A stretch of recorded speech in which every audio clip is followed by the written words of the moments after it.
रामाय रामभद्राय रामचन्द्राय वेधसे रघुनाथाय नाथाय सीताय पतये नमः। वंशी विभूषितकरान्नवनीरदाभात् पीताम्बरात् तरुणबिम्बफलाधरोष्ठात् पूर्णेन्दुसुन्दरमुखादरविन्द्रनेत्रात् कृष्णात् परं किमपि तत्त्वमहं न जाने।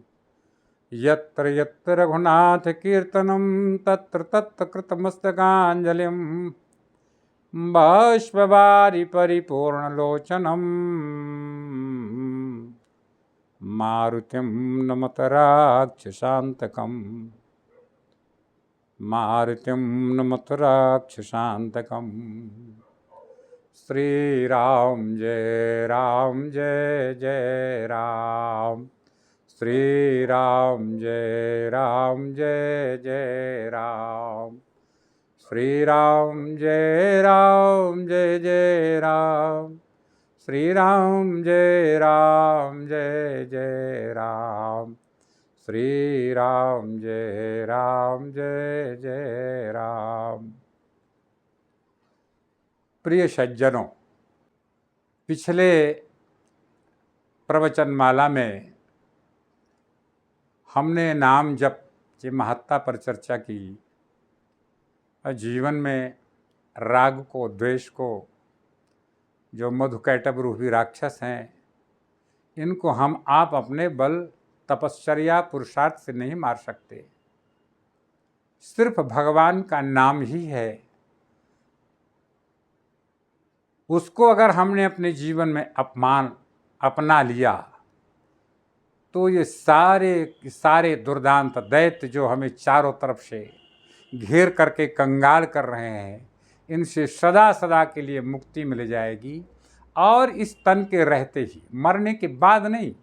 मरने के बाद कोई मुक्ति नहीं है। ये मत सोच लेना कि मरने के बाद कोई मुक्ति मिलेगी, कोई आनंद मिलेगा।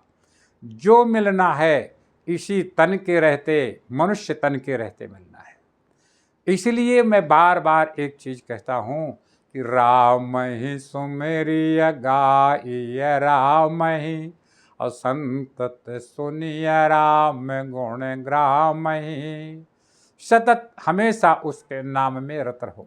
कोई भी काम कर रहे हो, उस काम को करते रहो। हाथ काम कर रही है, आप कुछ बोल रहे हो तब मत जपो नाम। लेकिन जब हाथ से काम कर रहे हो, रास्ते में चल रहे हो, गाड़ी चला रहे हो, दुकान में बैठे हो, ऑफिस में बैठे हो, तो भगवान का नाम सतत जपते रहें। उससे क्या होगा? उससे वो परिमार्जन करेगा आपके अंतःकरण का, और आप जो हो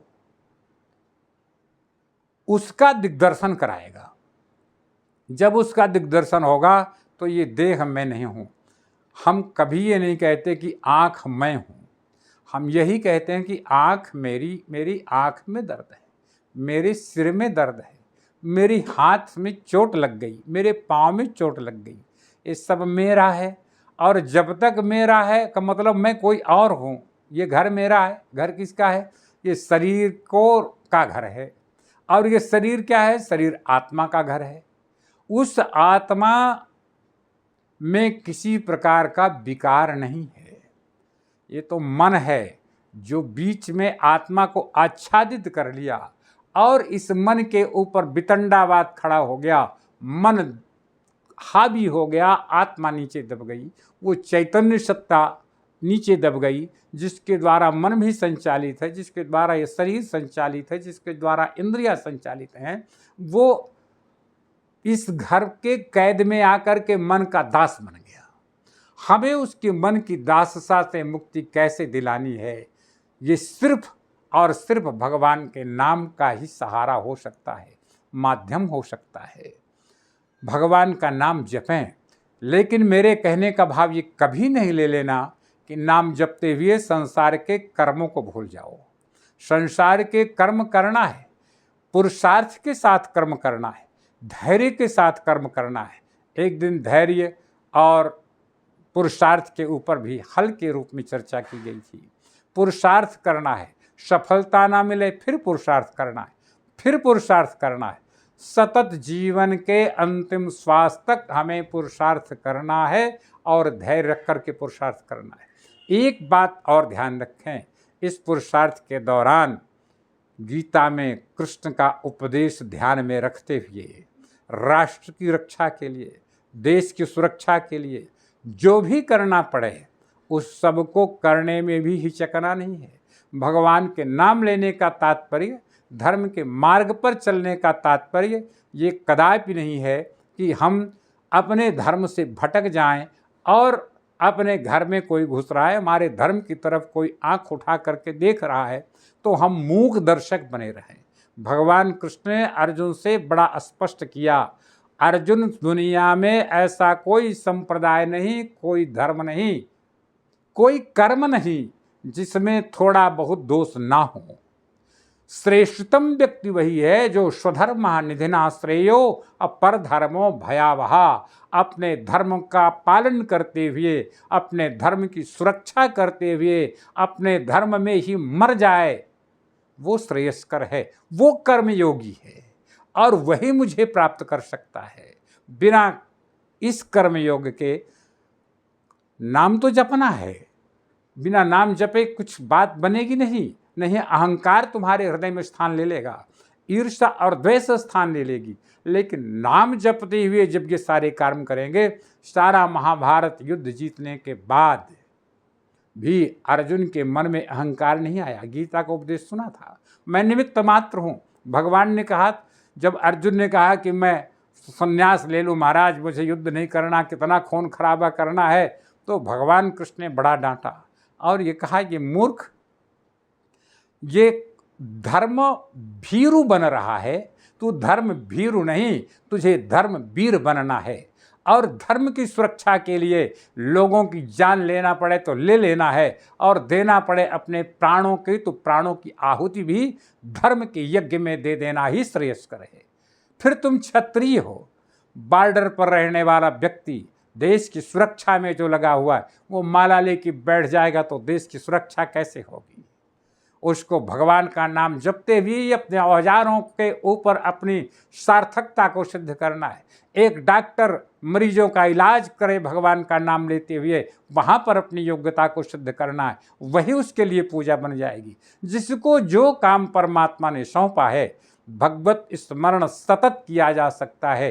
किसी भी देश में, किसी भी काल में, किसी भी परिस्थिति में उसमें बाधा नहीं आती।